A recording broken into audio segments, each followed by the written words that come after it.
Okay. All right. Welcome to Clueless Critics, where we review, critique, and analyze what we may not be qualified to criticize. I am your one half of the podcast, Void, also known as Philemon. I'm also joined by my co-host. Kyle Guillory, how's it going, everybody? And today we're joined by George Eracleous. Hello. Eracleous? How you Yes. doing, George? I'm doing okay. I'm doing good. He's joining us over the huge time distance and great big wide lake we know as the Atlantic, to come talk to us. He Actually, George, why don't you introduce yourself? Tell them what you're Um, about, what you do. okay. So I am a virtual reality video games developer. I've worked on one video game so far. I've got a second one coming out probably sometime next year, and that's pretty much it. I like painting. I watch movies, and I eat my body weight every day. Oh, wow. In what? Anything. He's just like, I'm an omnivore. I'm not just straight up anything. I'll Not put it on shy my about plate. it at all.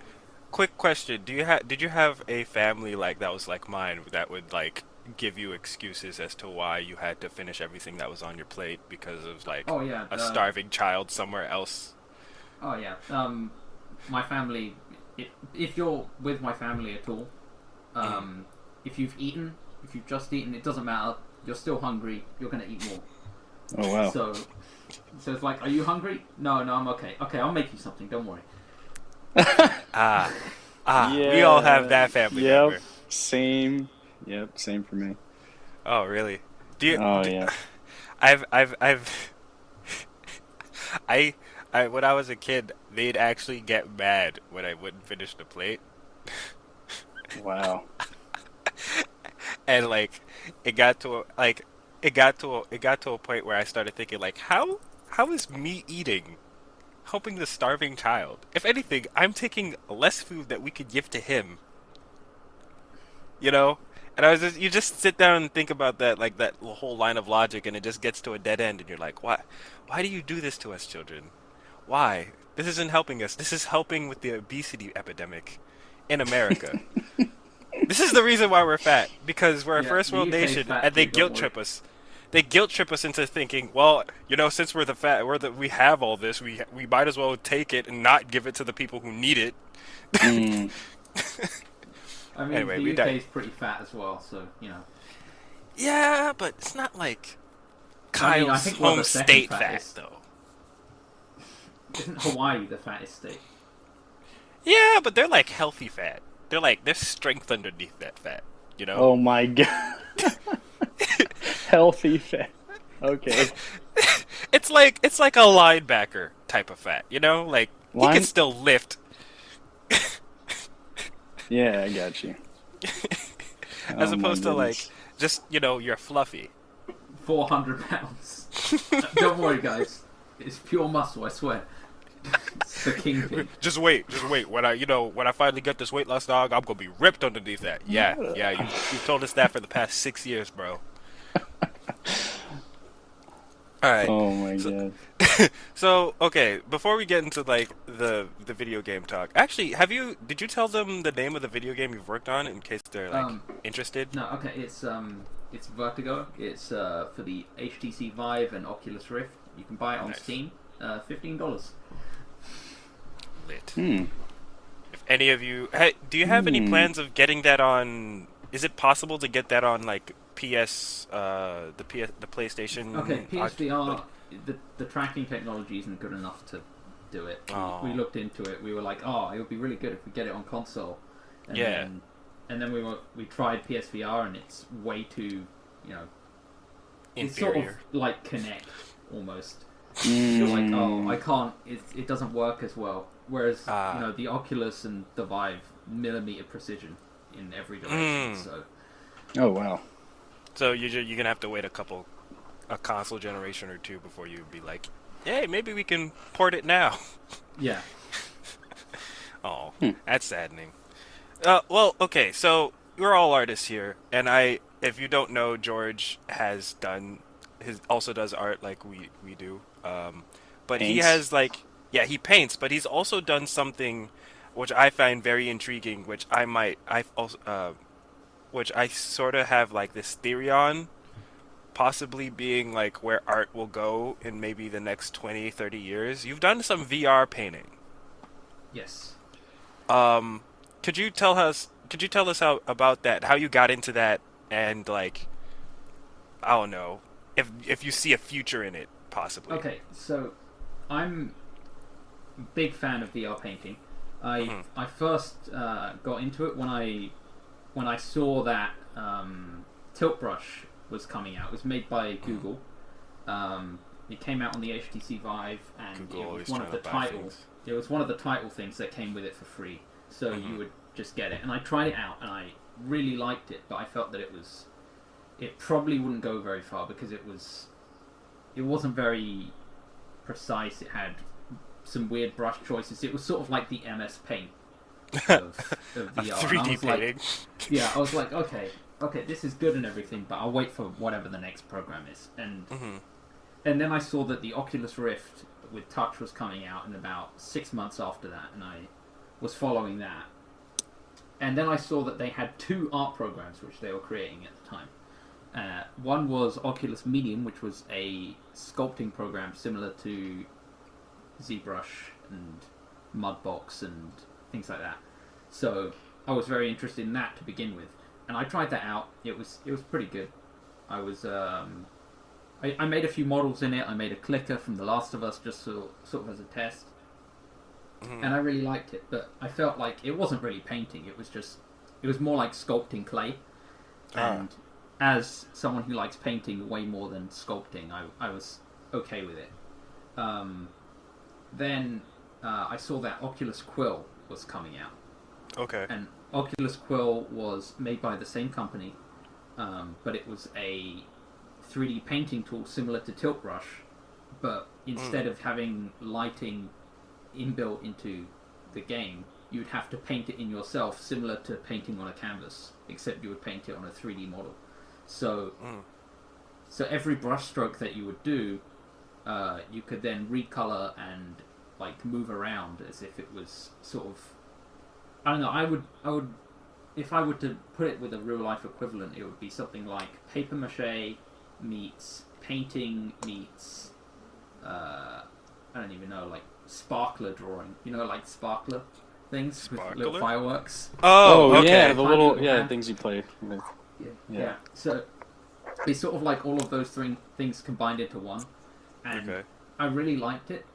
Mhm.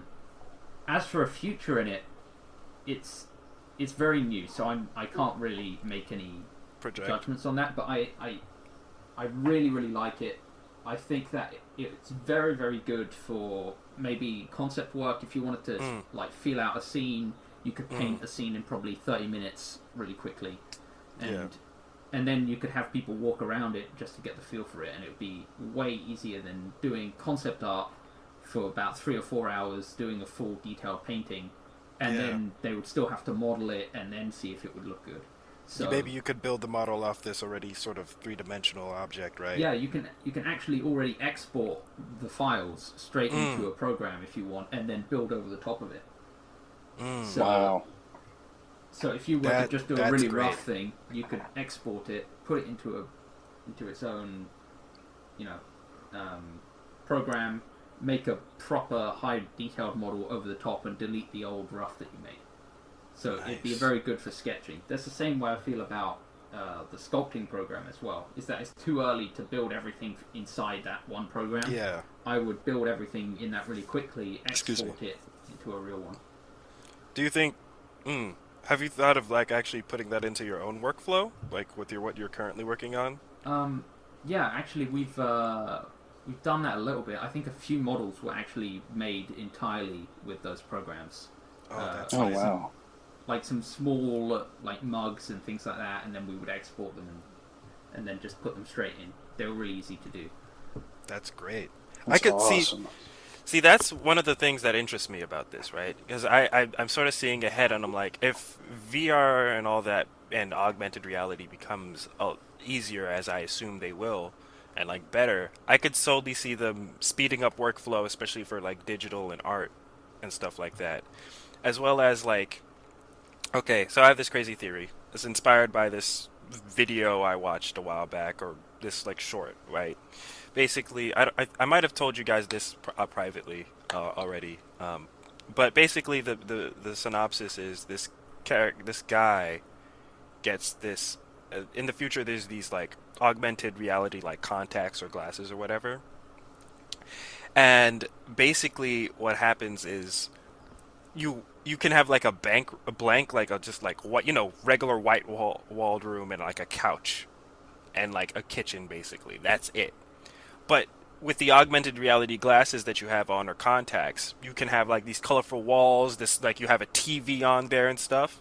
And I was imagining that and like all the crazy stuff you could have as long as like augmented reality gets better and VR gets better. I could totally see like maybe an online or a digital like uh space where you're painting stuff in VR, making sculptures in this VR stuff and exporting it and sending it to people, you know, Hmm. as like house like virtual house decorations, you know? Yeah. Hmm. Like Have either of y'all seen Valerian? Valerian No, I've I haven't.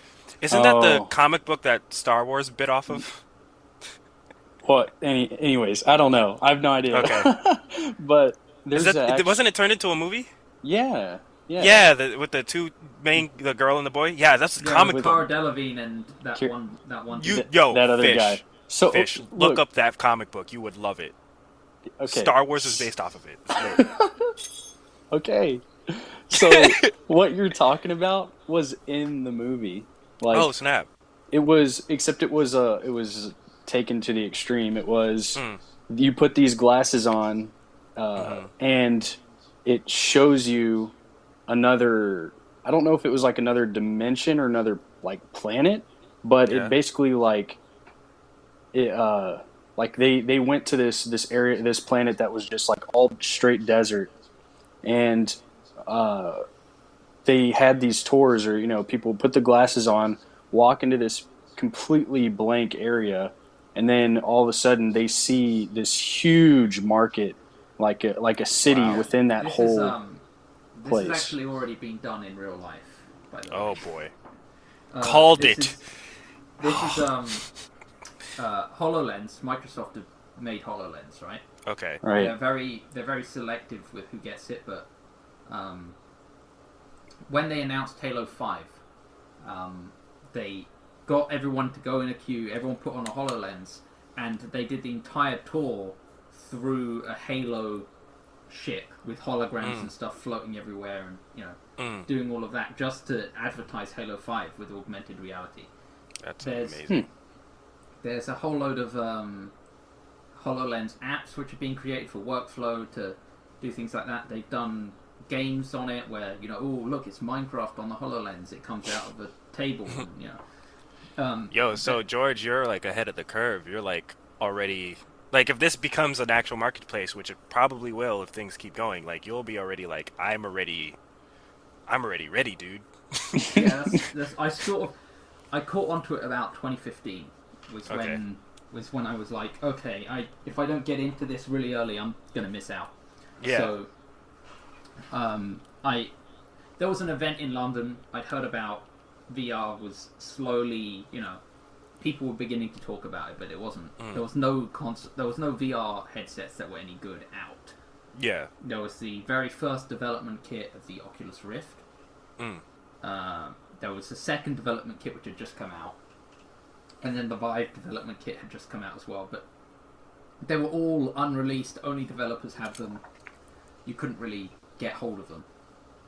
But I saw that there was an event going on in London where there were some developers that were playtesting, a whole lot of VR games, for people who were interested in getting into the industry. So I was like, okay, I'll go over there. It's only 40 minutes away. I'll just go down there and see what's up with it.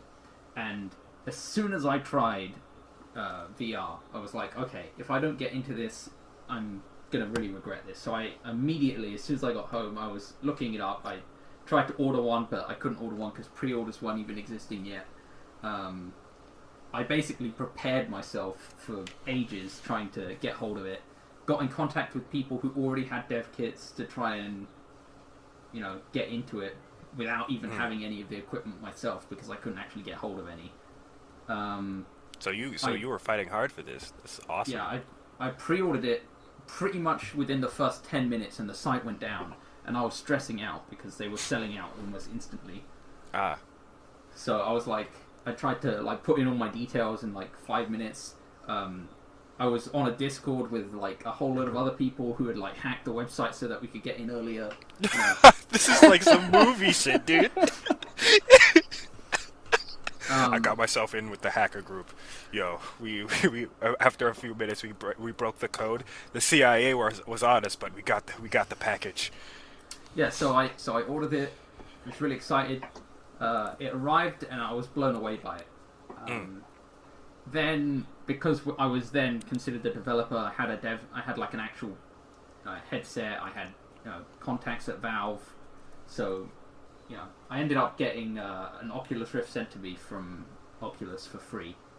Oh. Oh. Oh. Oh. That was the sound of two men of vocally announcing their jealousy. Continue. Yeah. And so we just freaked out basically. Everyone was freaking out about it because it really bothers me that you can't advertise VR. It doesn't work. Oh. People think VR and they go, "Oh, 3D TV, it's like that, right?" No. No, it's not. Once you've got that headset on, I was at Best Buy and I put on I believe it was an Oculus that they were just they had for a day, and I put it on and I was like, yo, yeah, you teleporting. Yeah, bruh.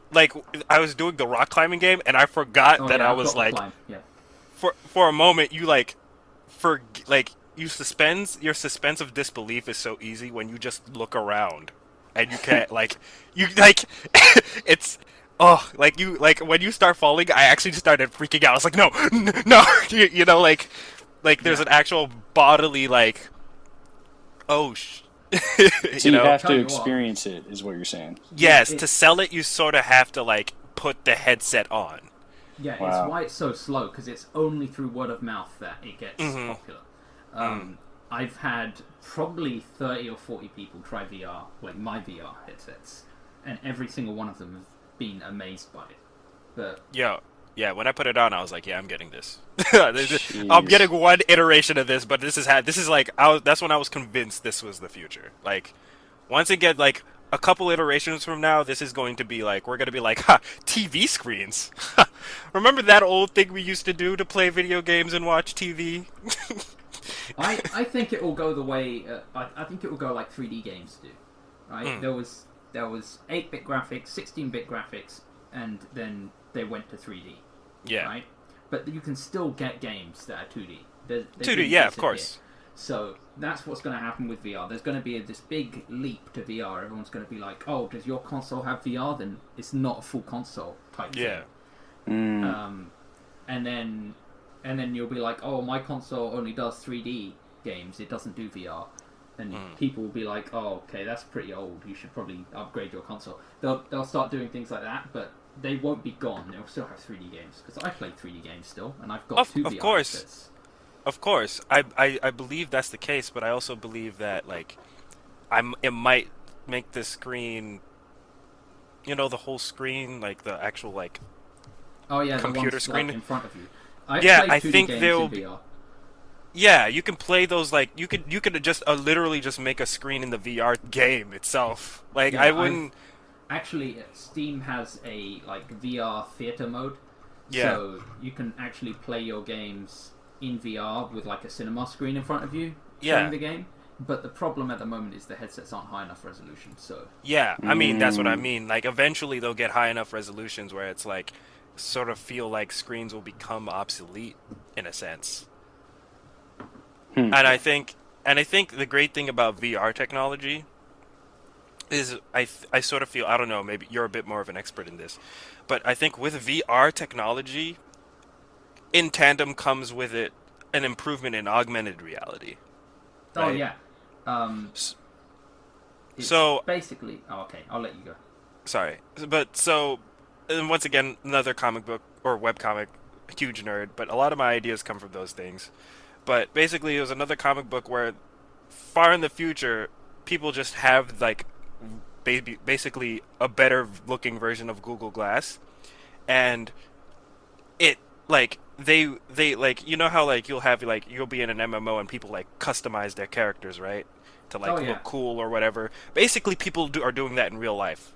Well, they'll Yeah. have like floating heads or like halos above them and like angels' wings and like these little things or like masks that cover their face and stuff, and like they just walk around with that, and the GPS is right in their glass or whatever and stuff like that. Yeah. So I'm actually a little bit worried about how big augmented reality is going to be. It's going to mm, people got rid of Google Glass because they didn't like people filming them, right? But yeah. augmented reality is going to be, I think way bigger than that. What Mm. if you don't like someone and you block Oh, them in augmented reality? They'll just get deleted from existence. what do you? Like you won't even see them. If you walk past them in the street, the augmented reality would be able to use facial recognition and then just wipe them Oh, so that you don't even see them. You just walk straight past them. So if you block each other, that's it. You never see them again if you're wearing augmented reality. I don't. I don't know if it'll make them invisible. Well, I don't know if if. you're using 3D rendering, then you could do that. I feel like maybe the best you would do would be like, "Hey, this is the person you hate. I blocked their like face." Well, I don't. I don't know you're if thinking like. short term. In long term, with 3D rendering, you could Mm. very easily, just get rid of them. Oh man, Yeah. a lot of accidents would happen. Like, what if you're walking against the street and you don't notice that they exist, and then you just hit them in the face? So basically, I mean that could translate into a lot of problems. Like you're basically saying, "Oh my gosh, wow!" Like But there'd be a lot of accidents, honestly. Like Yeah, yo, you could. you. people. You could have them have a different face so that you didn't Mm, recognize them at all. true. You. The problem is that with augmented reality, you can just edit your reality. There's no need for you to. And there's some people who are addicted to the internet already. Like, imagine a world where basically you can perceive the reality you want. Yeah, everyone's Even good looking. Mm, I don't know, yeah. the effects on humanity is going to be very interesting. Guys, are we making like a really good story right now? I feel like we're sort of It if could this be. hasn't already happened. I Oh mean, it's a little man. bit like Ready Player One, but in real life. I don't know Yeah. if you've seen The Ready Player catfishing One. is going to be so real, but nobody's going to care because they're probably going to be like No, having I the mean, whole relationship with their glasses on. just take your glasses off and then. Yeah, yeah, no joke. Yeah, but there's going to be so many people who wouldn't want that.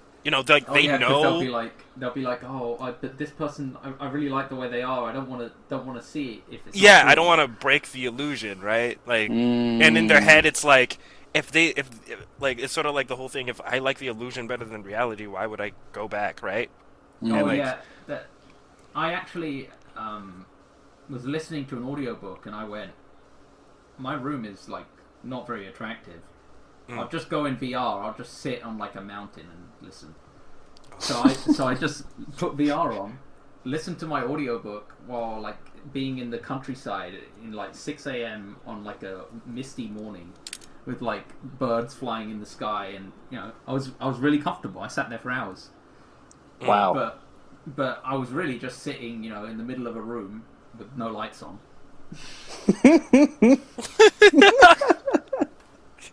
like it's it's it would be the most amazing fantasy jump, like it would just it's it'd be great and also horrible at the same time, but Man, humanity, so we're gonna abuse the shit out of it.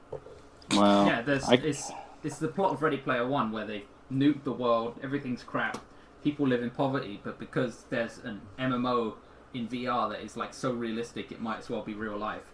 Everyone just lives there, and they have schooling systems in the MMO so that people don't have to leave their homes to go to school because it's dangerous, and people can pay their taxes using the in-game currency, and Pay their taxes. Wow. That is crazy. Wow. Ugh. it's basically Well, the Matrix, except you can go out of it and see the real, really bad world that no one wants to live in. I feel like I'm gonna be like a tree hugger these next few years. Like, yo, for just real. I'll be like, yo, reality is what we See, need.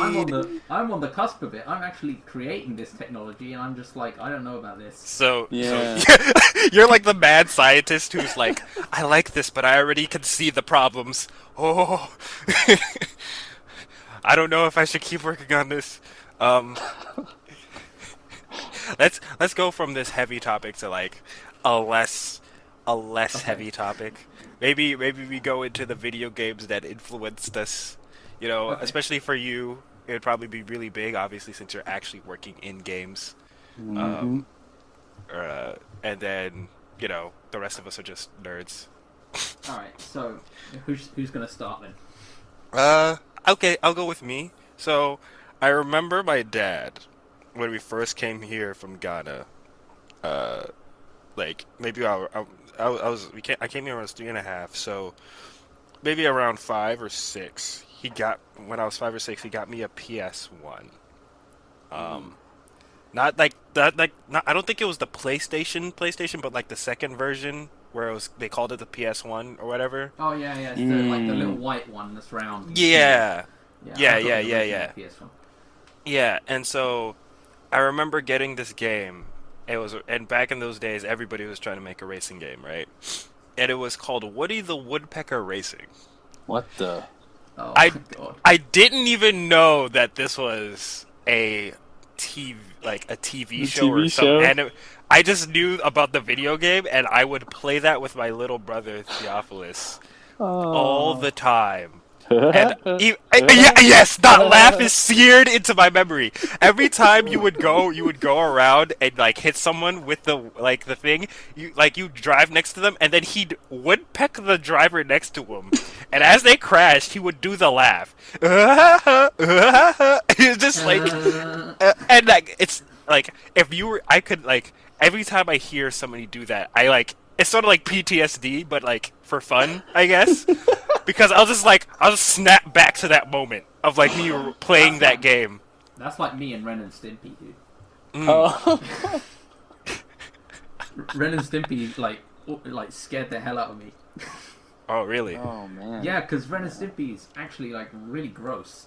Yeah, that is. True. A lot of innuendo in that. Especially like the brushing teeth episode, where like his teeth fall out and he like pulls them from like the nerves of his gut. It's like, Oh. Yeah. They did that crazy like super realistic like shots like so yeah, much in that and then show. SpongeBob. Oh yeah. Like And then SpongeBob did it afterwards. Yeah, Oh, SpongeBob yeah. definitely took from them in that regard. Yeah, that stuff's disgusting. Yeah, that's really not something. Looking back, I'm like, who approved this for kids? Yeah. I mean, Like- I still liked it. I still watched it, even though it scared the hell out of me. I feel like Ren and Stimpy, some of the episodes would have, like, if they'd just been like, hey, we're an adult cartoon, it would have been perfect. Like, if Adult Swim had existed, Yeah. like, It would have that worked. cartoon, Yeah. they could have switched just a couple of things and it would have been perfectly fine. Alright, So, George, you want to go? Okay, so my first console was a Game Boy. I basically played Pokemon non-stop. Pokemon Red, baby. I love Pokemon Red. I basically played it non-stop. I would beat the game like over and over again because it was like my only good game. Yeah. I mean, I had a few other games. I had what else did I? I had like some racing games and stuff, but it was a Game Boy, so they weren't that good. And then I got a PS1. I loved my PS1. Tomb Raider 2 was so good. Oh, but I Tomb didn't- Raider. I God. didn't really get really big into games until probably the PS2 to Xbox 360. Like the beginning of the Okay. Xbox 360 was Okay. when I was like, okay, I understand now. Because I've played games my whole life, but Xbox 360 with Xbox Live, I was Yeah. like, okay, now I understand. Multiplayer games are where it's at, because I didn't have multiplayer because it was the old consoles didn't. Yeah. So I played pretty much non-stop Halo 3, Battlefield Bad Company 2, and Modern Warfare. Oh Like, my Call of god. Duty. Damn. How old were you so- at the time? I was like early teens. Okay. But I loved those games. I met like all of my online friends through those games. I even met some of them in real life, even though they were in different countries. And then from that, I went to PC afterwards. The master because race. all of my friends started moving to PC, and I was like, "Oh, don't leave me behind! I have to get in on this." So I started playing a whole load of like TF2 and like maybe a little bit of Counter Strike here and there. A lot of MOBAs, but I didn't really like MOBAs. And then Minecraft came out in 2009, and I was like, okay, I'm creative. I can build whatever I want in this. This is cool. And all of my Xbox friends moved over there and like introduced me to new people who I'm actually still friends with today. And I was like, okay, I can make anything that I want in this game. I really started getting creative with it. Started making like full-on size, like kilometers worlds. Like, like, oh, this is a 5-mile world, with mountains and like dwarf fortresses and a whole lot of things like that. Is this like... there's some things as an artist you sort of look back on as like you just doing for fun and being creative, and then you get to a point where you are now and you're like, oh, I was like into this before I knew I was into this. Yeah. Like, I'm hearing you talk about making this like these worlds, and I'm like, it makes sense. You're a video game like developer now. Like, I remember I remember reading Scott McCloud's Making Comics in middle school, and I wouldn't even use it to like make comics. I would just read it over and over again because I thought it was a really good comic book. Yeah, and now I'm like, after I read How to Draw Comics the Marvel Way by Stan Lee. ooh. I was like, oh, I know this book is from the 1960s, but I've still got to read it. Yeah. And I started making comics. I wasn't very good, so I stopped. But I mean, we've had this conversation. Nobody's good when they start. Yeah. All trash. Yeah, but I was making these worlds, and I was like, okay, everyone really likes them. I'm basically like doing these massive, like almost MMO-sized worlds, like with me and like a group of 5 people, pretty much. So I joined the Lord of the Rings like Minecraft group, where they tried to create they tried to create all of Middle Earth. Oh wow, that's awesome. Actually, like, That is insane. they're still doing it, dude. They haven't What? stopped. They're still going? Are they adding like Shadow of War lore in there now too? I have no idea. Oh my goodness. But I was very impressed. Like, they 1-to-1 scale, like the entire thing. God, did they roleplay in there too? Yeah, they did try to Fly, roleplay you in there. fools! Yeah, and I joined a whole lot of RP servers, and then after that, I was like, okay, I've sort of done with the building thing.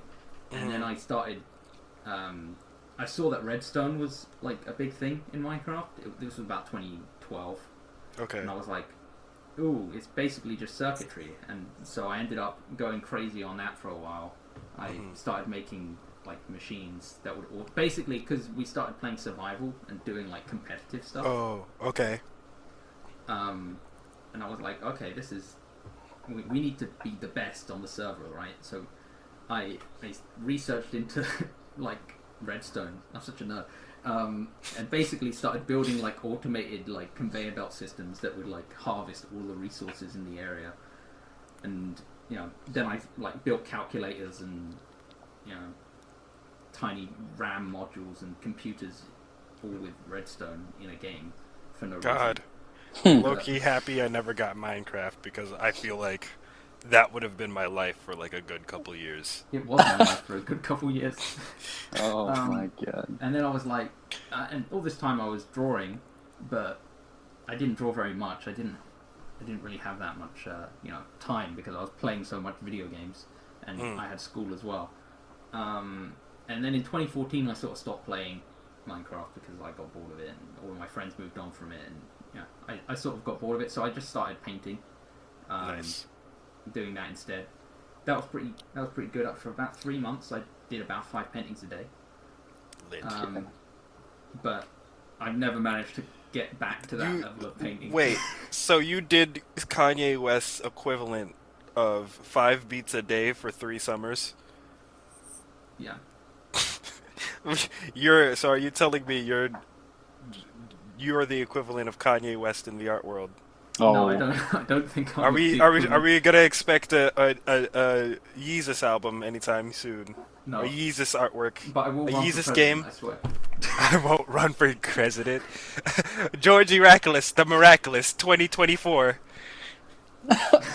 I already came up with your campaign slogan. Let's do this, bro. oh my! I'm not a U.S. citizen. I can't do it. Free Eracleous VR and headsets for Eracleous. every British citizen. But yeah, and then I think after that, what games was I really playing? I think it was. I tried Destiny, didn't like it. Yeah, I tried the beta recently. At first I was like cool with it, for the new one, and then I was like, wait, this is Borderlands without any of the personality. I know. Kerbal Space. So I wasn't- There we go. I wasn't about it, because the thing that kept Borderlands fun was the loot system was all right, and then it was basically gun porn, and then the world was hilarious. Like, Yeah, I never got into Borderlands either. yeah. Yeah. Okay. So there was also MMOs, RuneScape and World of Warcraft. I was Those an were my- MMO boy, dude. Fam. Yeah. From middle school to like maybe early high school. Dude, I think that's all everybody played for a while. 2004 Bruh. to The 2008. MMO boom. Oh yeah. 2004 to 2008, I would play RuneScape all the time. God. And then I sort of realised that RuneScape wasn't as good as World of Warcraft, so I moved to World of Warcraft. Bruh, I remember playing RuneScape and then just being like, it was elementary school for me, so probably 2005. And then like I did that for a year, then I was like, nah, this is no. This Man. I isn't went full anywhere. on. My account got hacked 5 times, and every time I made a new account. How do you How, wait? yeah, how does that do you happen? attract? You piss- How do you attract hackers? What are you pissing people off?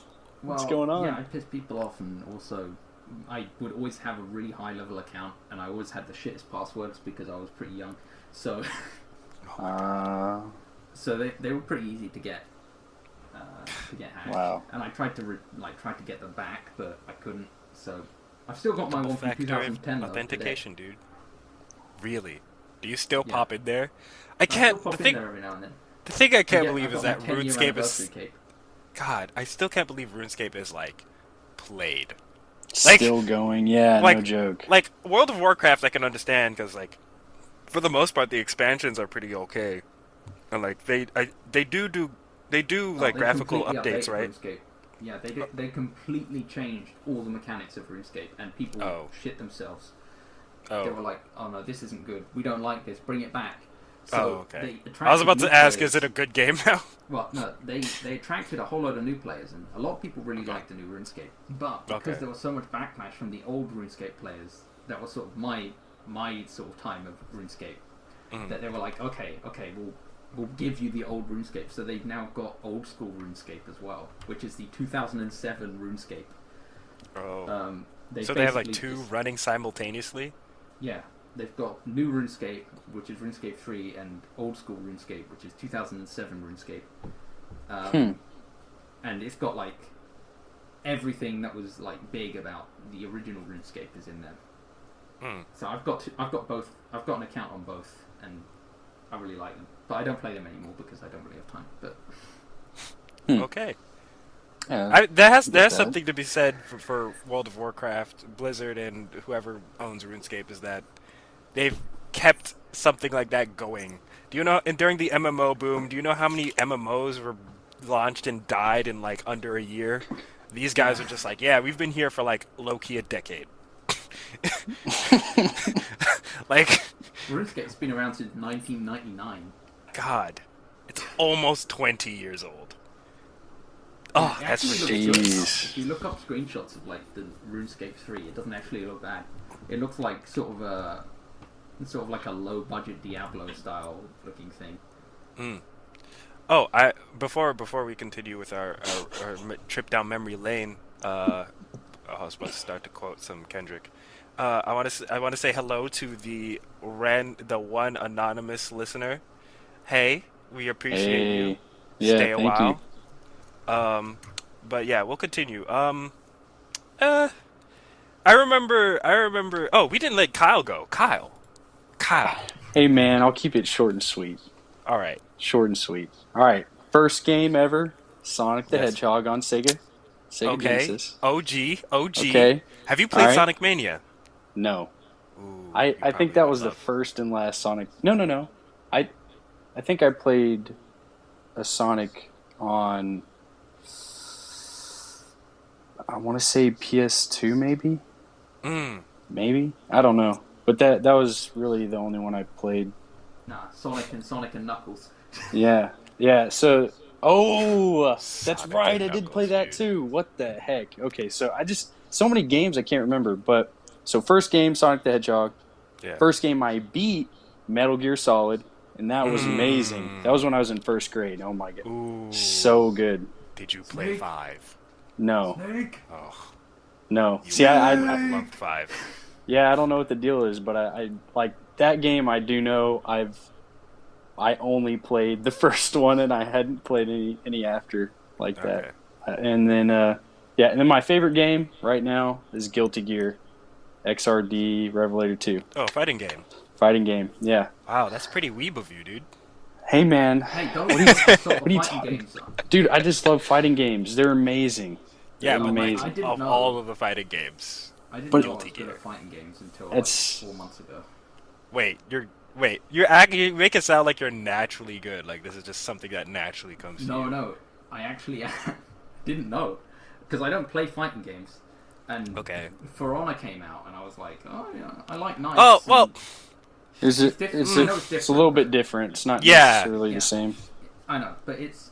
I played a lot of Dark Souls like multiplayer, like online. I could see combat. how Mhm. Dark Souls could really help you with For Honor. I For could Honor, see, yeah, like, that makes yeah, sense. the timing. Oh man, what am I talking about? Dark Souls. Oh my god, I Dark cry Souls every is- time every time I I see cry every Dark time- Souls 3.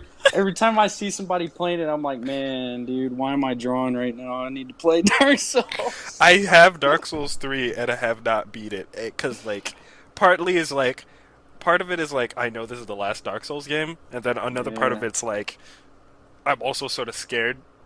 Like I No. like make progress and I'm like I don't want to See, go I out there need and to- feel that feeling of like I need to play Dark Souls 3, dude. I basically stopped at Bloodborne. I have Dark Souls 3 though. I just haven't played it. Oh yeah, you do. If there's a game I'll come out of my cave to play, that'll be Wait. Hidetaka Miyazaki's new game. The guy who directed the Dark Souls and Bloodborne series. Yeah. oh yeah. I yeah, will yeah. come out. I will definitely get I- that game. I Um, really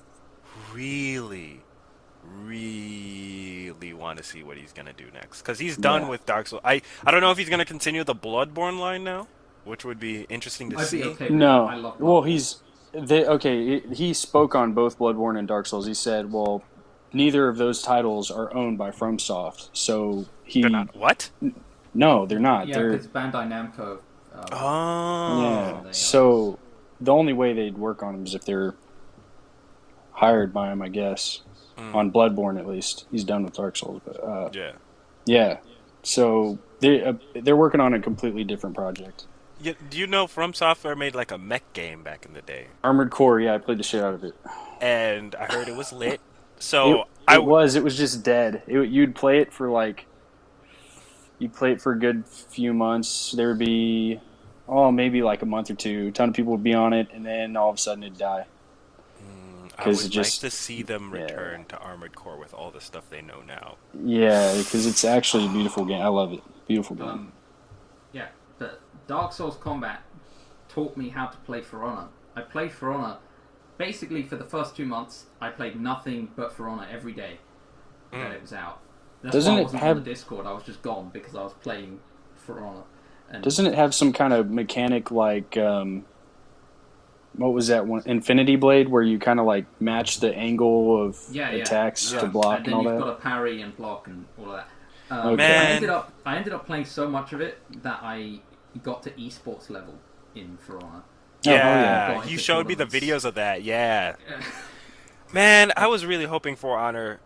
They had so many like design stuff that held them back. Like their core gameplay was so good when it was just like 1-on-1 or 2-on-2. But like, it was more that their balancing is awful. They don't know what they're doing. They Yeah. still ruined it. Like I check in every now and then just to see if they fixed it yet. is They it haven't. is it dead? Is it Wait, dead? so It's- what? I never figured out what the problem was with the game. So what is the issue with For Honor? Okay, the combat is excellent. The fighting is excellent. The Mm-hmm. characters are OP. There's some characters which actually have Yeah. combos that are unbeatable. Basically, And, and once you find those out, they wreck. They can wreck. you. yeah, and then people would exploit so that you would have unblockable attacks, and then you would never be able to parry them because they would just keep mixing them up. There was a glitch where one character could basically just spam one button forever and win every time. And Wow. then there's another one. There's another thing where it would just be like the whole like the UI was weird on like I could see for like if I remember from like computer or console because like you had to connect to the Ubisoft's personal like thing or whatever like their like little starter thing which was really annoying for most people. Like, why can't I just start it off Steam and stuff like that? And then Yeah, you have to use Uplay. So. yeah.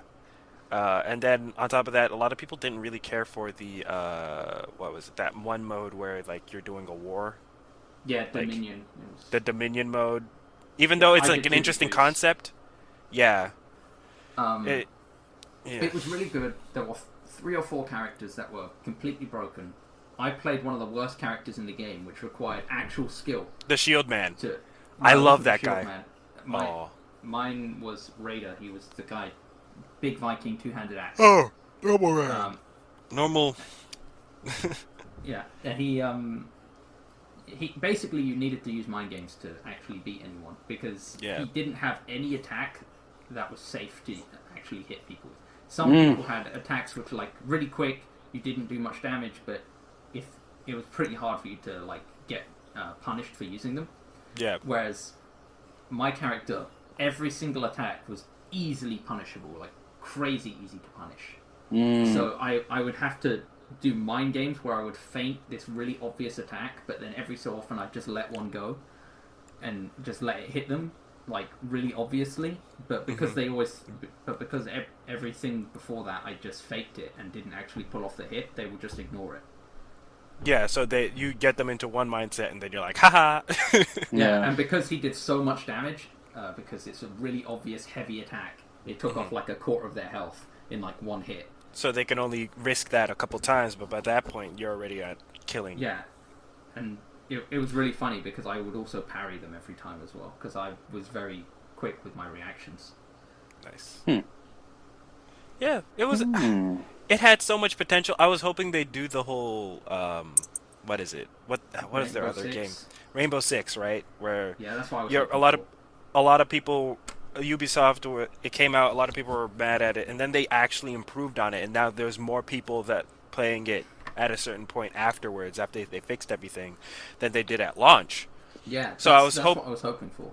I was hoping they learned, like Ubisoft learned from that. They're like, oh, if we actually put in time with something that actually has potential that people are willing to like wait for you to fix, we can come back. But I don't know what They've happened. added like 4 or 5 characters since I left, Oh and boy, all of them are apparently OP.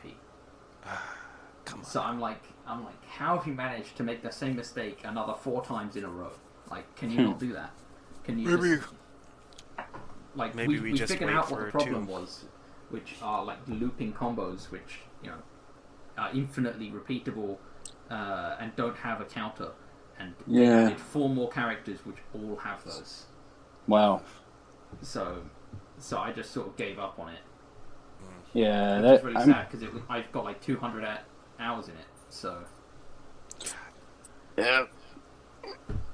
So it's actually built as if it were like a Street Fighter or any other fighting game with the diversity of characters. It's just third person, like 3D. yes, it is. Yeah, basically. Okay, that makes It sense. it I makes you mean, feel like you're actually sword fighting as opposed to just like pressing square. yeah, I can see why that would be. That I mean, that'd be pretty difficult to make just like from the get go because Yeah. there's already so many problems you have to solve in a Hmm. 2D fighting game. Yeah, Yeah. and they solved all those problems. They just made really bad characters, which is why I was really upset about it. Yeah.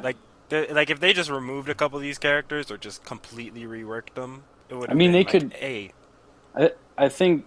I mean, of course, I've never seen this, so I don't know what you're talking about. But one thing that I've seen people talk about a lot is the reason why buffs are so much better than nerfs is because usually you nerf the crap out of a few good characters that people like to play, and then all of a sudden everyone starts to look the same, or mm, it just makes the game less fun. mm, So what they could do is add a mechanic to counter those loops of what you're the talking infinite about. loops. Yeah, like have the characters who are less who have less offensive options, like the one you're talking about. Give them something to work like to use against that. Yeah, Some kind of tool. but the way that those infinite loops work is that there is no mechanic in the game. You could use it on one of the other OP characters, and it would still be bullshit. Mm. Like you, you can basically there was a glitch that allowed one of the characters to do only unblockable attacks, which means you couldn't block the attack, you could only parry it, but then they could feint them and do another unblockable attack. So And there's no like, oh, what the hell? Yeah, that's messed up. and then there was a character which had a mix-up where you had maybe a 30% chance that you would ever like predict it correctly. They did okay. So those unblockables, they didn't have like some huge startup time or anything. Like, Some of them do. Some of them have like a 2 frame window, pretty much, for you to escape them. wow. Yeah, What the and heck? it's coming from Ubisoft, so you would think they'd have somebody in there who'd be like, "Hey, Yeah. game design, guys." Okay, so one of the fastest characters is called Peacekeeper, right? I And remember I her. played Raider, which was one of the slowest characters.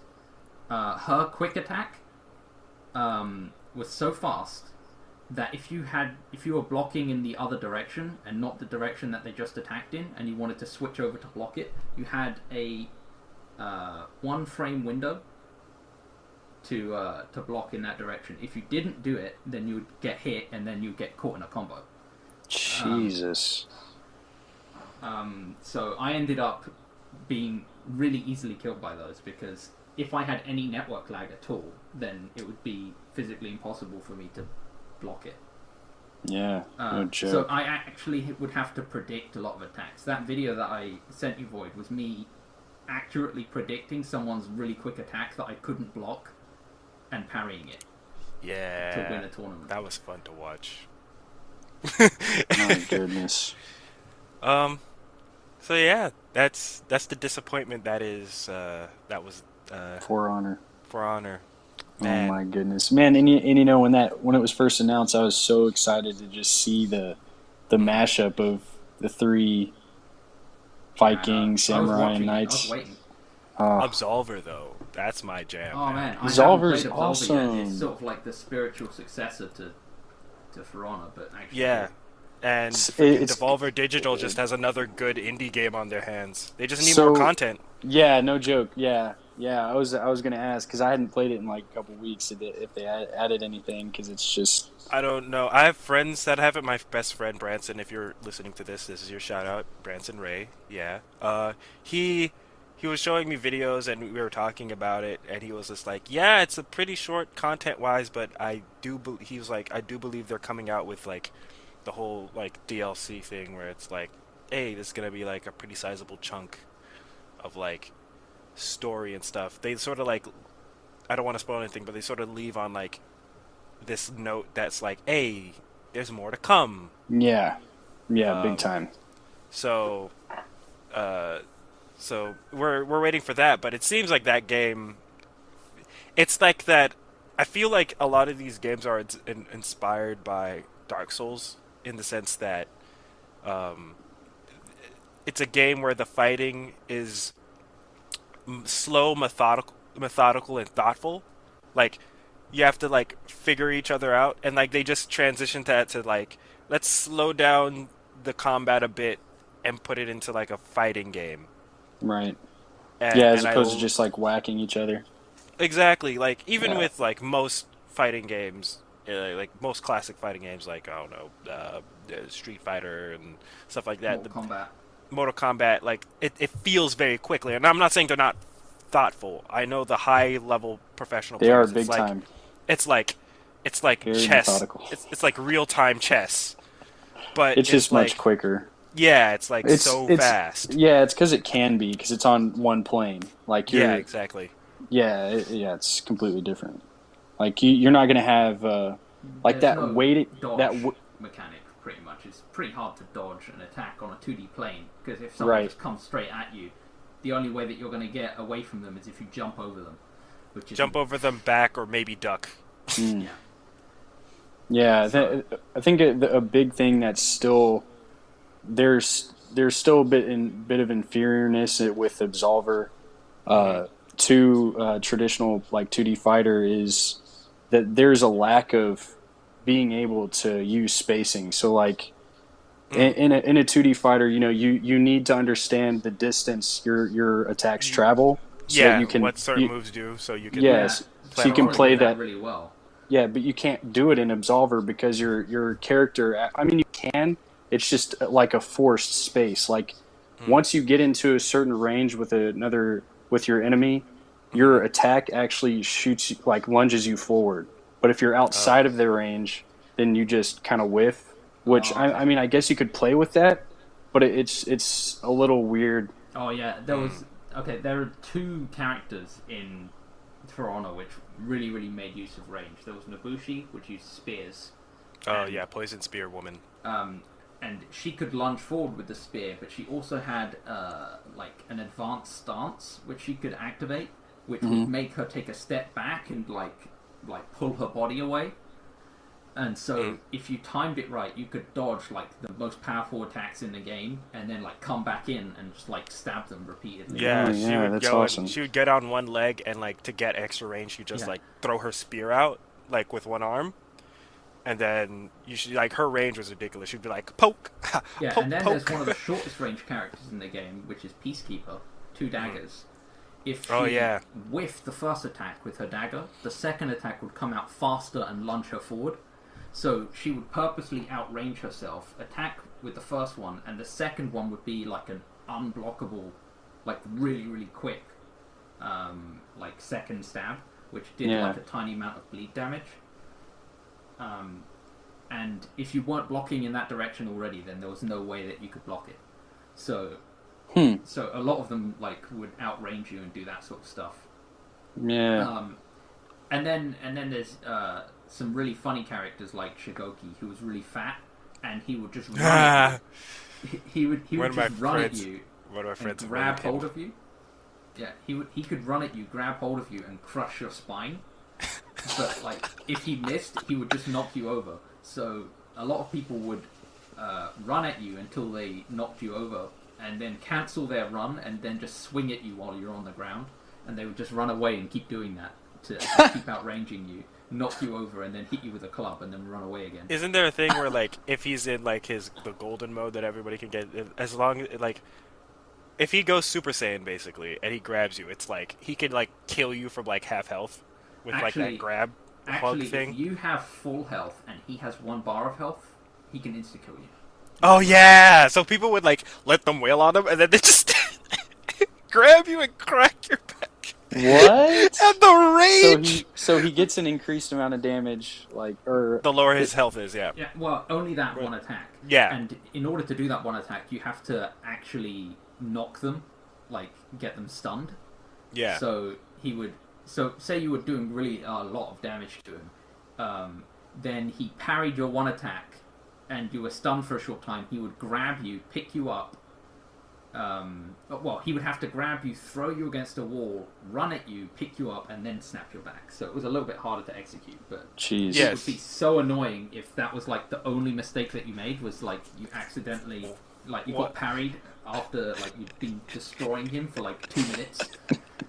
My man, another shout out to my man, Duo. He, he would actually got so good at it at character that he would let them whittle down his health to that point, and then just wreck them constantly Yeah, on 2v2. It was so bad. Yeah, my moves were pretty much do a heavy attack, fake it, and then just tap them in the head like 3 or 4 times, so that they think, oh, this guy's just keeps faking his one move and then going to attack me in the head. I'll just parry his top one, right? Mm-hmm. And then like 2 times I just go, nope. I just do a big side heavy, but I didn't fake it. I just hit you in the face with like 40 damage. Oh, I did it again. Oh, I did it.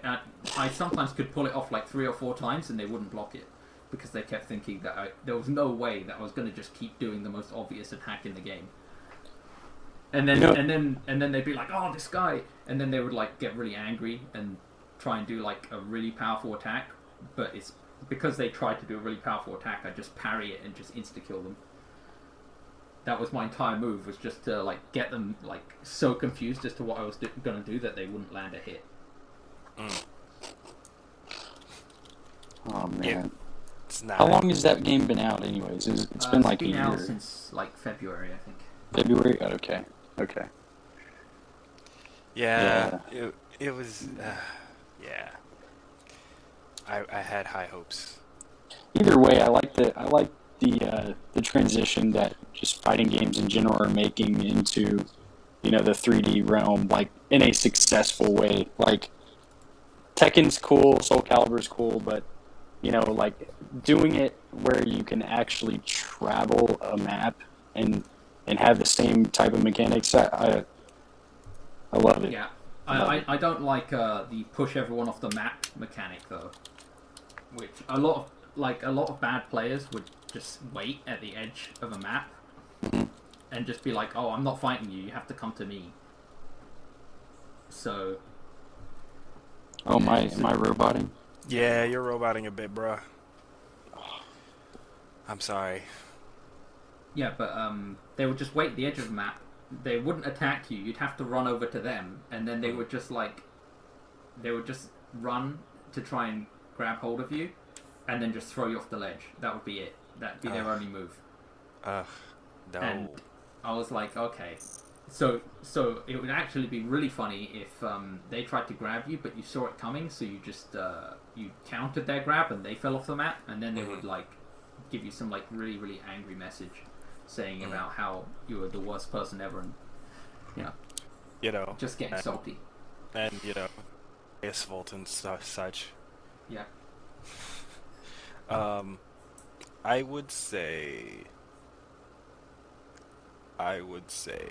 that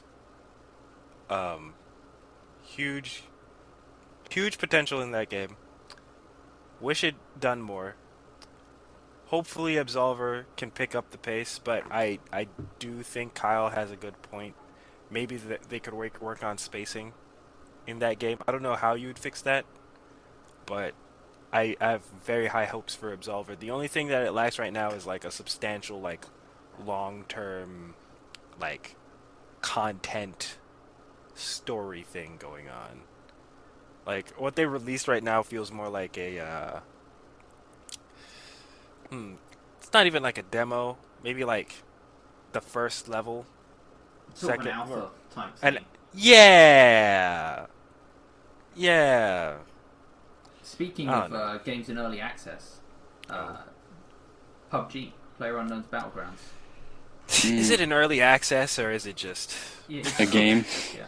Yeah, that's the thing that kills me about games culture now. It's like early access is like early access used to be the the whole little like Yeah, that MMOs would was let you get into beta and stuff, yeah. It and was then it was Minecraft that caused this pretty much. It was the basically we're in early access for 2 years, but you two can still years buy and it getting like money it's a from normal it. game. Yeah, and you're just like, just call it Alpha 1 and make updates, dude. Like, Yeah, your but marketing doesn't work on us anymore. Just but I really like PlayerUnknown's Battlegrounds, and it is that's coming a from someone who really quality hates a game. lot of them. It is a I quality battlegrounds game. Okay, I I'll, despise every Battlegrounds game besides PUBG. why? Why does this makes it different? Okay, Daisy, the mod for Arma 2, I played that. Yeah, and I the was famous like, one. I was like, okay, this is not that good. I played it and I was like, I don't understand why people like this. I'll wait for the full one to come out, right? Yeah.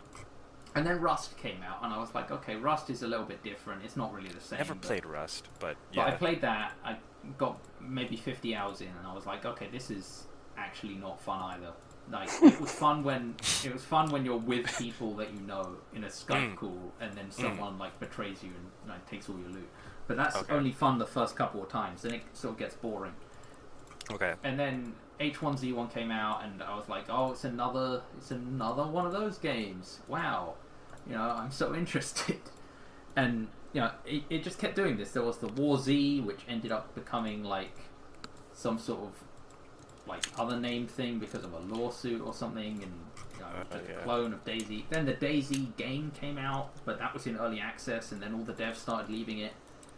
So I was like, okay, maybe this entire genre is just cursed and it's not any good, right? Yeah. That's what I was thinking. And PUBG came out, and my friends started playing PUBG. And they said, you should play it. You should play it. I was like, I don't think I'm gonna like it. It looks just like every other game. Mm-hmm. So I was like, okay, fine. I'll buy it. I'll play a couple games. If I don't like it, I'll just get rid of it, right? Steam refund it. Okay. So I played it, and it was actually good. And I was like, oh my god, I finally found the game. The game that Daisy, the first one, was supposed to be. Yeah. And now it's the most popular game on Steam. And it's beating Dota 2, and it's beating Counter-Strike, and everything it's got. It's the first game on Steam to be 1 million players for a solid week. Nice. Wow. So here's my thing about you mentioned H1Z1. Okay. Yeah. So some of you may know I was on a trip to the West Coast, and over in California I met another artist who's related to a friend of my dad's, and I was just in his room for the 2 days we were there, and he somehow got beta codes or some like special codes to H1Z1's King of the Kill new or whatever updated version. Yeah. And it's basically PUBG, right, from what I've seen, Yes, it is. except I think it's a little bit better in the sense that the models feel a lot I don't know. It just feels a lot more colorful, but also the biggest thing that got me was it starts off at 200 players. Which So game like is this? So, H1Z1 little known, King of the Kill. Here's something that you might not know. Yeah. King of the Kill is made by the creator of Battlegrounds. Oh. The same developer? The same developer who was Oh. hired by Ubisoft to make King of the Kill.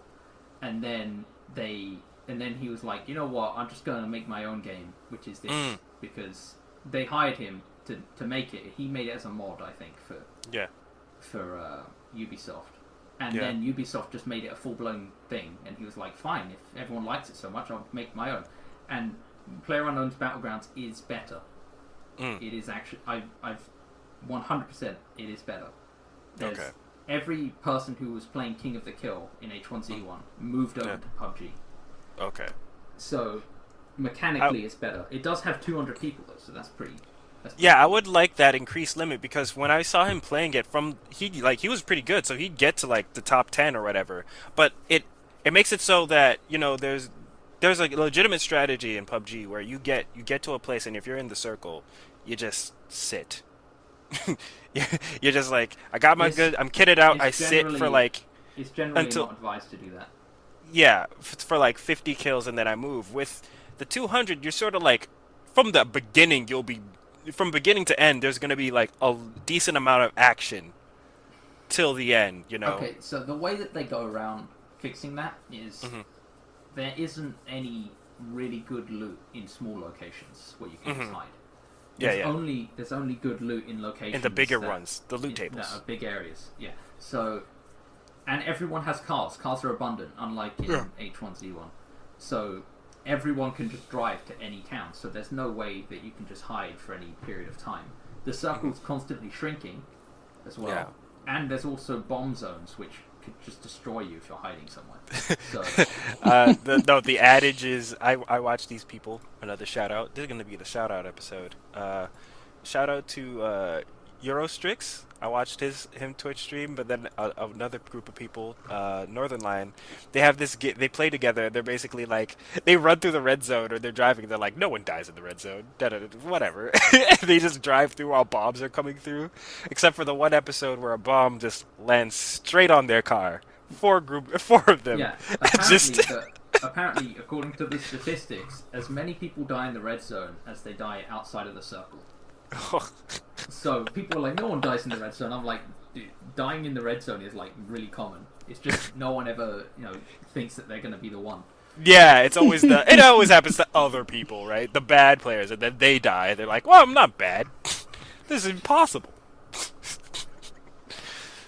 Yeah, it was, I've actually seen. I was really impressed with the bombs dropping on like this house that I was in, Yeah. and it knocked the wallpaper off the walls.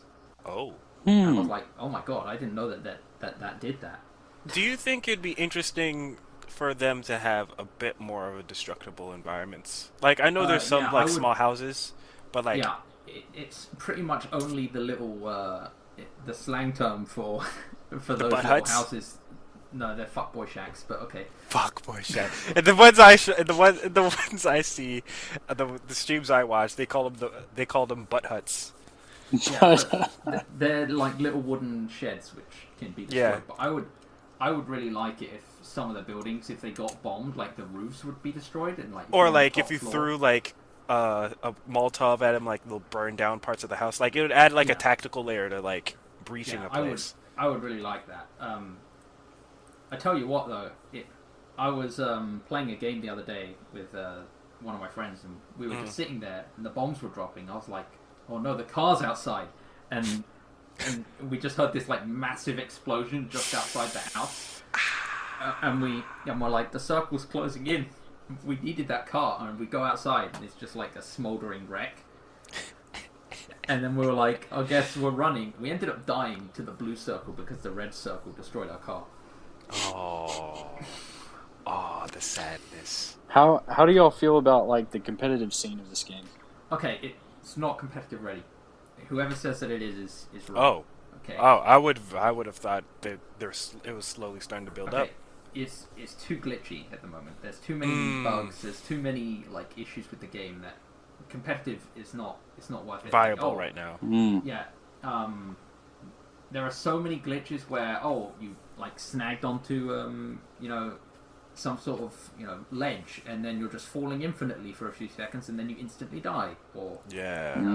your car just hit this tiny lip in the road, but now it's flipped 50 feet into the air. I've seen that a couple times. Yeah. I've seen some of the graphical glitches where like you're not, for whatever reason, you're not allowed to play if you have it, where like you can sometimes see inside of houses. Yeah, that's happened to me as well, where the entire buildings don't render and you just see people walking in the sky, and I'm like, okay, that's not good enough. It can't be competitive ready. As well as like things where you can't shoot people if they're 2 feet below water. What? Like, the bullets just don't go through. I'm like, okay, so you're invincible if you're hiding under there. So basically, people are like trying to run away. They'll jump into the water and just dive down and like keep swimming to hold their breath, and sometimes peek up for air. That's your only chance of killing them. Yeah. Wow. And then in the tournament which they had, there were 20 people hiding in the water, just waiting for the circle to shrink. They're all just like swimming next to each other, like chilling. Advanced tag. Hey, but you know when they came out, it was storming the beaches of Normandy, wasn't it? Yeah, but it was stupid.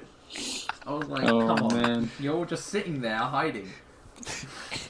And then there's like 5 guys who are like on the rocks, like by the beach, and they're like, "Oh well, what fuck?" As soon as the circle closes, they're all going to be shooting everyone, and they just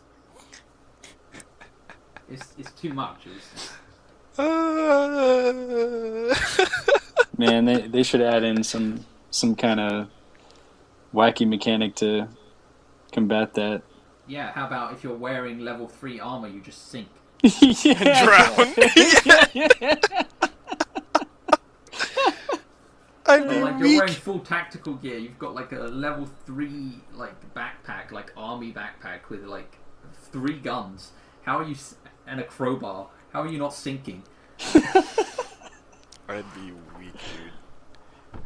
That'd be great. And then there's games where sometimes the circle just like shrinks on a bridge, but people weren't on the bridge, so they're just hiding, like they're just swimming underneath the bridge, but no one can shoot each other because they're swimming. So they just have to wait for the game to end as they all just swim in this tiny little circle. Like, And they can't no go one in the killing they can't go in the blue because they'll they'll die. and they can't get to the entrance of the bridge because that's in the blue. So they're just underneath the bridge, slowly swimming, not doing anything.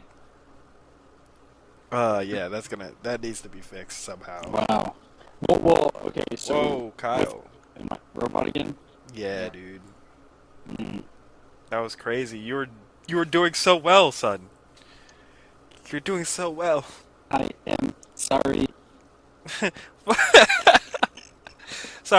sorry, live stream people. Technical difficulties. We'll be back after Kyle fixes himself. But wow, that was a long digression from like our like influential video game. Yeah, I know. It just kept going. Bruh. I will say this. I was about to say, like, after my whole Woody the Woodpecker racing, my brother, my youngest brother, Titus, he was like, he had to have been no more than 2 or 3 at the time. He would get mad that me and my other brother, Theo, wouldn't let him play. So at one point, he put Play-Doh and poured water into our PS1. Oh my god. And we did not let him let him live that off until we got our PS2, which was like when I was in middle school. So from like the age of 3 to the age of like till he was like maybe 7 or 8, we were like, you destroyed our one gaming console. You're dead to us. But I will say another influential game for me would have definitely been Pokemon Emerald. Yes. That's my first Pokemon game that I like played, like, because all the other times it would have been like I would have played a little bit on the bus because my friend was sitting next to me, but it wasn't mine. I remember one time my friend legitimately let me borrow Emerald, and I like almost got to beating it. I've never beaten Emerald, and I've almost beaten it twice. Ruby and Sapphire, I'm so upset about because Oh. they ended up like, you know, the little battery inside which helps save the games. Yeah. Half of my Game Boy games, all the batteries died. What? So all of my save games on like Pokemon Ruby and Sapphire are gone, and I could never get them back. I had a few RPGs I was playing at the time, which just died, and I couldn't get them back, and I was really upset about. And Oh no! And RPGs and are the worst when you don't get the saves because they're like forever long. yeah, and I sometimes I would like leave. I would like plug in my my like Game Boy Advance to play them. Like I would just like I got like a battery pack which would allow me to plug it in constantly, and I basically just left it on for days at a time trying to like beat the game. Oh no! And it took a toll on the thing. The and system. More games started breaking, so. Ouch! I can feel your pain from here. There's been like I can imagine nothing that bad ever happened to me, but like you get to a point where you get really deep into a game and then you realize you haven't saved it like like 2 in like maybe 20 or so hours, and you're like, no lord. And you're like trying to get the save in, but then you die. And you're like, why? Oh, and like sometimes it just makes you like not want to play the game again because you're just like, I don't want to put in all that effort ever again. Yeah, there was this Dragon Ball Z RPG, right?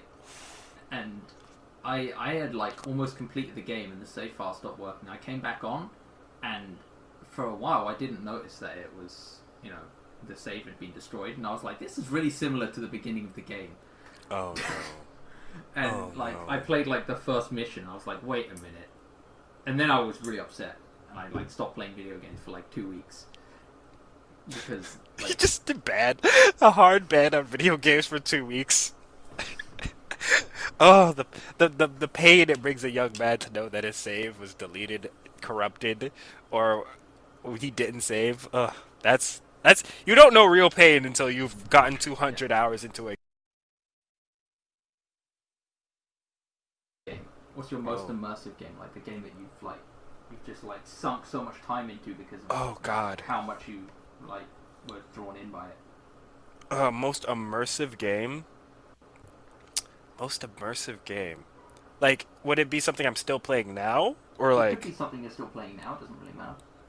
I mean, I was really into Fallout 3 when it came out. Okay, so for the podcast people, um, we just had some audio difficulties with the program we were using. Voices got cut out, so this is just going to be spliced back in. Yeah. What were we talking about? It was most before we got immersive games. disconnected? Oh yeah, yeah.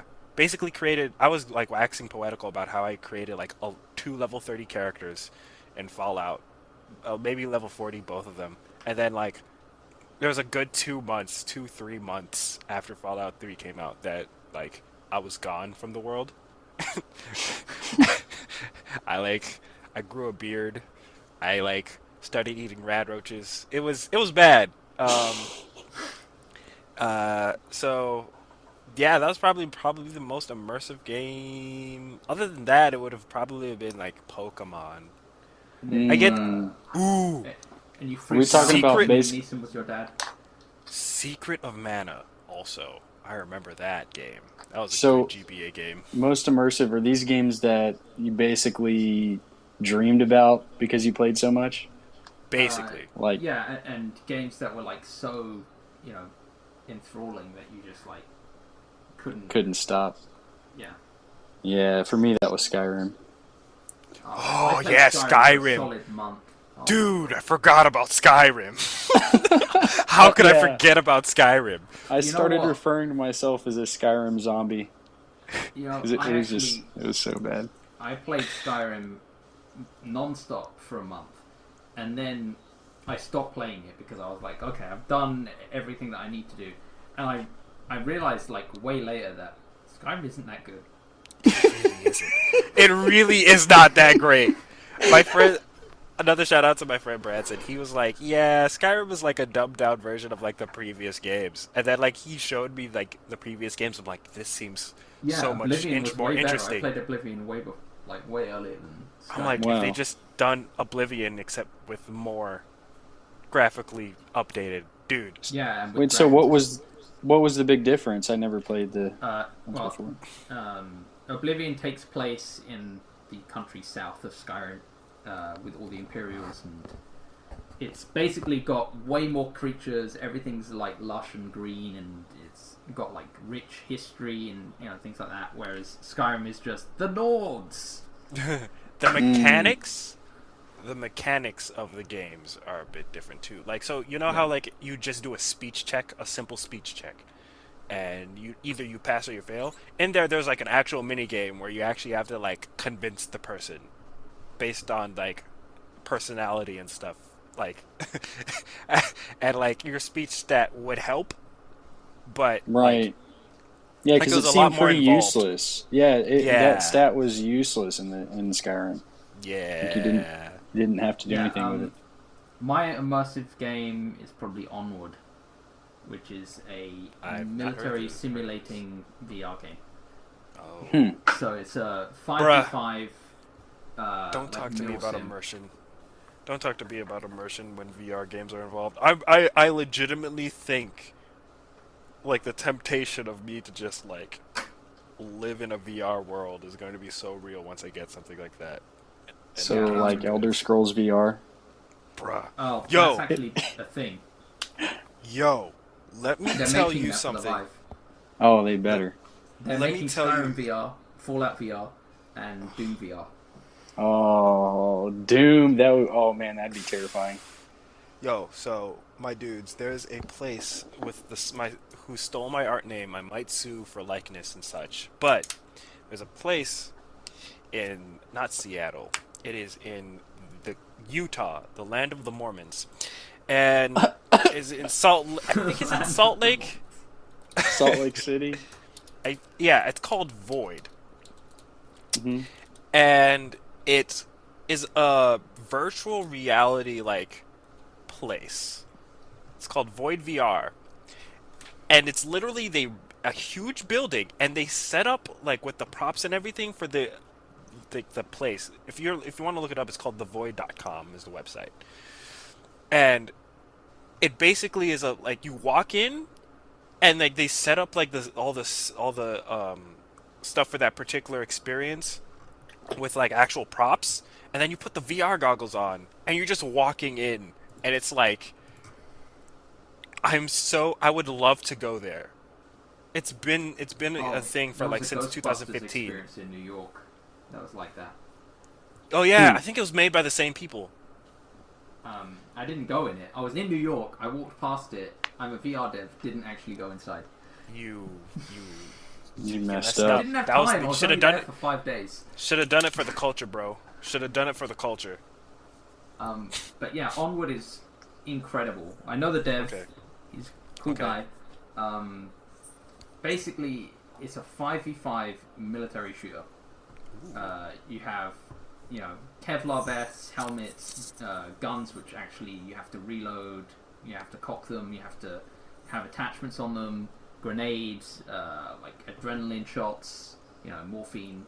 A whole load of. Basically, if you were actually in the military, you have all that equipment. There's five of you. You I have have a couple comms. military friends who would be like, yes, yes. There's five of you. You have comms on your shoulder, so you like have walkie-talkies. You can talk to each other. Oh my god, And then, that's And then you crazy. basically have like an enemy team which is defending an uplink station which will cause a bomb to go off at somewhere. And then you as like the MARSOC guys have to go in there and defuse it with your iPad to get the like defuse codes. And then you've got like your terrorists who are like defending it and trying to stop you. But it's really good, but there's real military guys playing it now, so I usually get wrecked. So they're like, we actually have protocols, and you're just a civilian. I was pretty good though. I've got a couple like shadow play videos on my YouTube of me playing it. Nice. Yeah, I'm gonna check that out. I didn't even know that was a thing. That's awesome. Yeah, Wait, it's the you most have a popular YouTube, dude? multiplayer game in VR. I only have like 3 or 4 YouTube videos on it. It's not. Plug that ish, dog. That's a great way to get your game out there, dude. Oh, I don't. It's not got my game on it. It's just a personal one. Okay. We have an official one, but that's not. Plug It's not that. my channel. Yeah. Do y'all now with the game stuff? Do y'all actually ever post like what work you've done, like just for the public to see? Like Yeah, we do on the official YouTube channel. We do that. okay, Here's my normal YouTube channel, and I'll get the official one up as well. Oh, Okay. lit. I'll get that channel name so we can like say it out loud, or we could tweet it. oh yeah, I'm already The subscribed Red to you. Cow. I That's might right. be. I might be subscribed. No, I am not. The Red Cow. Onward Yeah. Avenger. Hey, Yeah, that and is then looks there's flames. and then there's Zulabo Productions, which is like sort of the official one. I mean, we have a lot of stuff on there, but it's got quite a lot of game stuff on there as well. So Okay. And that is the Zulubo Productions. Zulubo Productions. All right. That is for all the game updates you guys want to see. Just as a maybe you can give some insight. And this might be the last topic, just for anybody who's listening to us who might be interested in games, being an artist in games. What advice would you give Like, what big lessons when you like made your first game that you wish you knew before you started would you tell people who are like maybe making indie games or thinking about getting into games at all? Okay, you really want to plan out how your model's going to work. If you're creating an idea and you think, okay, this is our like game plan. This is how long it's going to take. Triple it, because it's not going to take that long. It's gonna take 3 times longer than you think it is, because you don't have a reference point for how long things are going to take. All your models, you're going to be like, oh, this is a good model, and then later on you're going to be like, oh, that was really bad. Why did I think that was a good idea? So just prepare yourself for realizing how bad you were to begin with, because you're going to look at your first game and be like, man, things are bad. I should have fixed that. It's fine. You just got to deal with it and make the next one better. All of like every model that I made for the first Vertigo is like infinitely worse than the models that I've been making now. So Yeah, it's in the iterations, dude. yeah, like if you look on the thing, you can actually see that we iterated about 3 or 4 times trying to make all the models look nice in the first game, and even then they still looked way worse than like this model. And just throw this in the chat if you want to see it. But there's like, this is like the most recent model that I did yesterday, pretty much. It is one of the characters in the game, but Nice. So- The old man model Yes. that you've been showing us in private chats Yeah. because we're cool. But want our yeah, audience. this is one of the characters. We've got some. We've also got a higher budget now, so we can use motion capture and use like rigging tools and get him to actually have good lip sync and all of that. That's why we didn't have any people in the first game, because we had no budget. And this model is coming from the new game, or this is from the old game? This is from the new game, so Okay. this is not Nice. currently in any of the games, but you can sort of see if you were to look at one of the older models. Let's see if I can find one of the older models. I'm just trying to find it. Yeah, here we go. Okay. So it's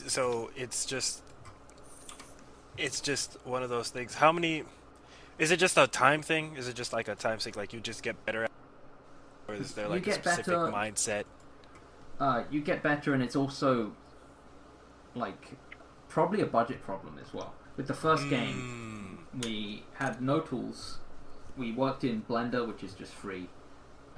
We had no texturing software, which means that everything was cel shaded because we didn't have any, good texturing software. We baked in the ambient occlusion in Blender because we didn't have a good lighting engine. We used a lot of modular designs because we didn't have the tools to create good levels.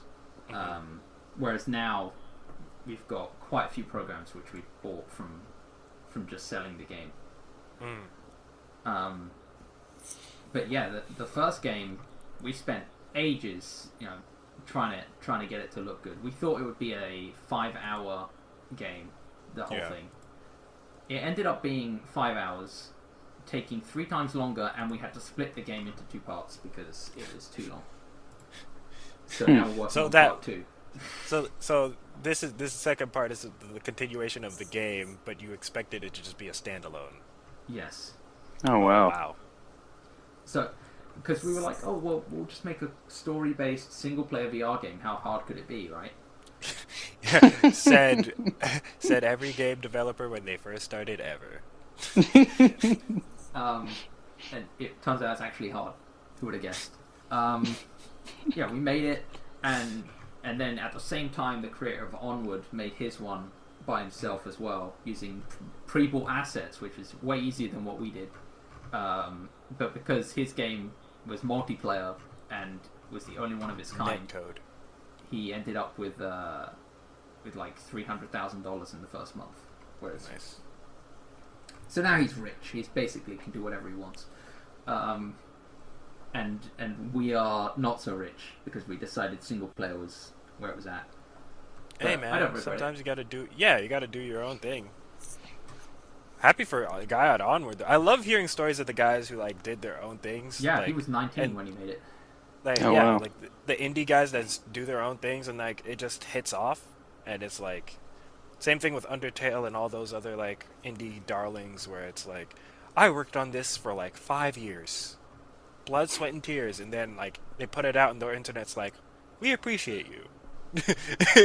Yeah, And now they're just like all those years of hard work just comes back in like one good month, and you're like, wow, yeah. that has to be so satisfying. We made about 5 times less than he did. So Yeah. which Hey is man. fine because we still made enough money so that we could continue and do another one. So that Hey. was And that's just as you improve, things will come to you. Like obviously, people might go and check out the first game now that they hear Yeah. this is the second one, and you might get the whole trilogy pack and all that. It's the start of a career, which is the most amazing thing. yeah. Yeah. I was pretty happy with how it went. To be honest, I didn't expect it to sell too well, but it ended up selling nicely. You made some money. A whole lot of YouTubers liked it. I got, and those developers that I met when I first went to look at VR were pretty impressed as well. I think one of them was like, "Oh, there's a movie franchise I'm going to be working on," and he was interested in hiring me, but I didn't get any feedback from that because he was like, "Oh, it's all up in the air. I'll tell you when it does." That was like a month ago, so I don't know. Okay. Yeah, you got to keep working on your own thing, dude. Yeah. That's great, dude. I feel like this is an encouragement thing because like George, could you like tell them how old you are right now? I'm 20. I'm 21 next month. Hey. I'm Wow. Okay. I'm going to be 23 in November. So like the I just wanted to state that to say that like hey, young people young people younger than us as if we're not young. Maybe Kyle's not, but Wow. us Again. You're not that old. It's fine. I just love poking him with that. But oh, old man Kyle. But just put your head down and focus on the things that you want, because like especially with this internet age there's so many options. Like Yeah, I mean, I got into it by going to one event, going on YouTube and finding a random guy who was coding by himself and messaging him. That was it. That was my entire plan. It was like find someone who needs an artist. Oh, there's one. I'll message and him. now Steam, Oh wow. and now Valve knows you on like a first name basis, Yes. which is insane. Yeah, that's awesome. That is dope. So I guess. Oh, Kyle, do you have anything? Hmm? You want to Oh well.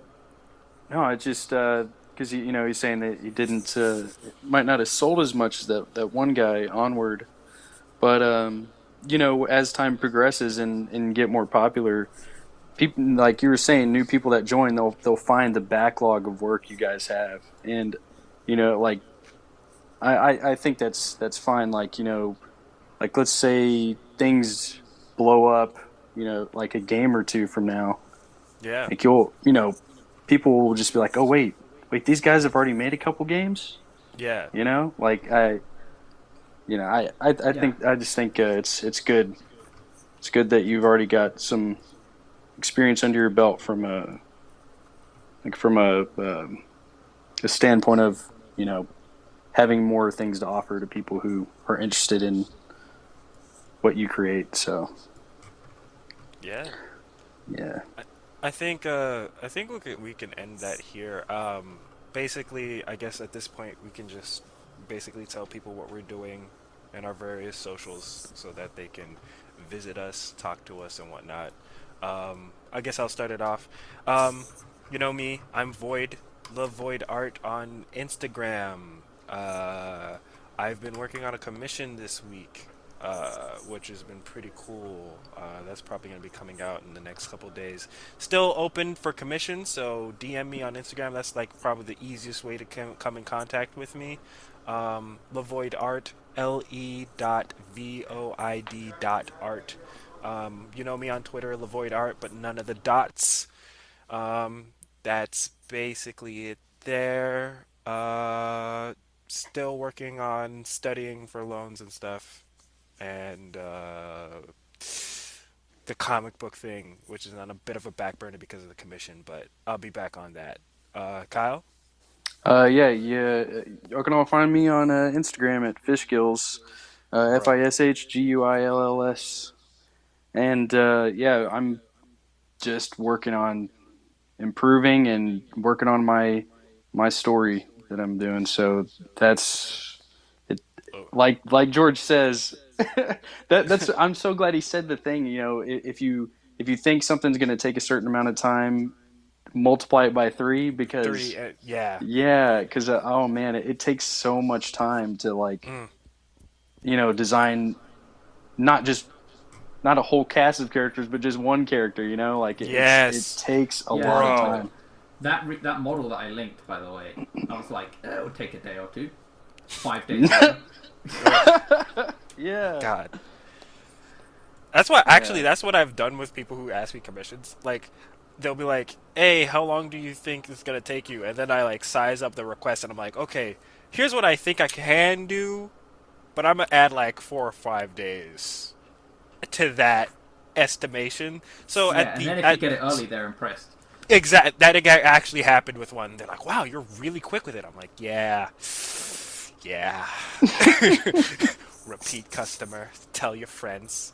But I wanted to say something, Kyle. I probably said it on your Instagram, but dude, your sketchbook on your Instagram Oh yeah, is dude. looking like it's looking like a professional sketchbook, dude. Like I Thanks, see dude. like dude, I was low key like if you get off the project, dude, and you just are like, hey, I can paint things for you people, bruh.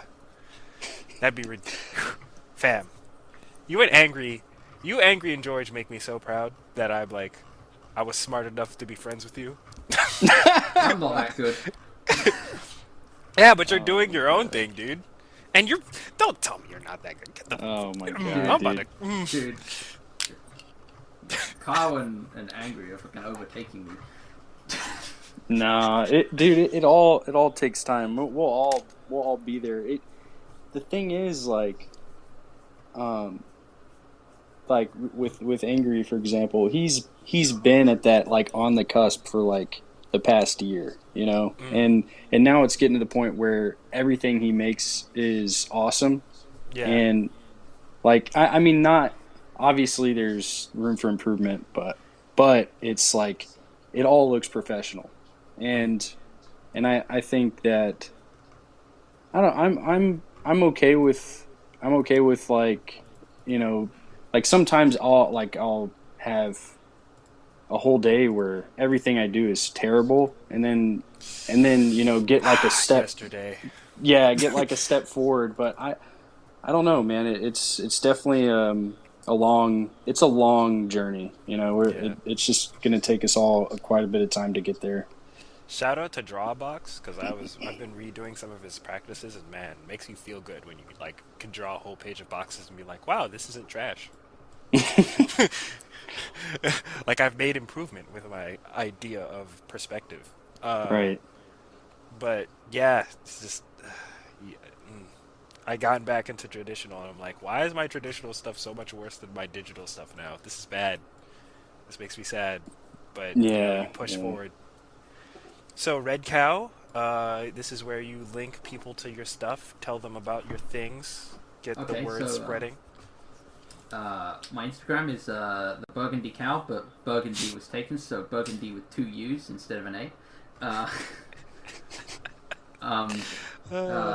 Twitter is like game Twitter is Mr. Zulubo, ZULUBO.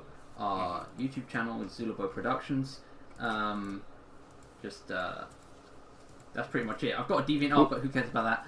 Where can people see the stuff you're working on for the game?